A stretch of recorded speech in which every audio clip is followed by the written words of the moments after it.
बिस्मिल्लाहिर्रहमानिर्रहीम। अस्सलाम वालेकुम प्यारे दोस्तों, मैं हूं गुलाम नबी और आप देख रहे हैं हेल्प टेक्निकल यूट्यूब चैनल।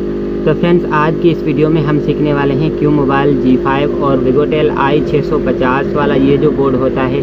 इस बोर्ड में और भी काफ़ी सारे मॉडल आ रहे हैं, ठीक है। इसका अगर ये रिंगर स्पीकर ख़राब हो जाए तो इसकी रिबिन के हम जंपर किस तरह कर सकते हैं और कहाँ से लगा सकते हैं। तो दोस्तों, वीडियो को शुरू करते हैं, लेकिन उससे पहले मैं आपसे एक छोटी सी रिक्वेस्ट करूंगा। अगर आप हमारे चैनल पर न्यू हैं तो प्लीज़ हमारे चैनल को सब्सक्राइब करके और साथ में लगे घंटी के निशान को दबा दें। उससे आपको ये फ़ायदा होगा कि जब भी मैं कोई न्यू वीडियो अपलोड करूंगा उसका नोटिफिकेशन आपको मिल जाएगा और आप हमारी वीडियो से हर वक्त बाखबर रहेंगे। सब्सक्राइब करने के कोई पैसे नहीं लगते। तो दोस्तों, आपने करना क्या है, देखिए, सबसे पहले आपने, अगर इसका स्पीकर काम नहीं कर रहा, आपने जंपर करने हैं इसके, तो आपने क्या करना है, इस LCD वाली तरफ से आपने यहाँ से इसके पॉइंट गिनती करने हैं, ठीक है। जिस तरफ LCD लगती है उसी तरफ से आपने गिनती करने हैं, ठीक है दोस्तों। 1 2 3 4 5 6 7, एक 7 नंबर वाला पॉइंट, ठीक है दोस्तों।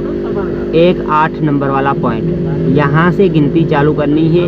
1 2 3 4 5 6 7, ठीक है। ये दोनों ही जंपर आपने उठा के डायरेक्ट ही स्पीकर पर आप जैसे ही लगाएंगे तो आपका स्पीकर काम करना 100% स्टार्ट हो जाएगा। वीडियो पसंद आने की सूरत में वीडियो को लाइक ज़रूर कीजिएगा। अगर कोई बात समझ नहीं आ रही तो कमेंट्स में हमसे पूछ सकते हैं, कोशिश करूँगा आपको जल्द से जल्द रिप्लाई देने की। तो दोस्तों, ज़िंदगी रही तो फिर मिलते हैं। फ़िलहाल चाहता हूँ इजाज़त, दुआ में याद रखिएगा। अल्लाह हाफिज़।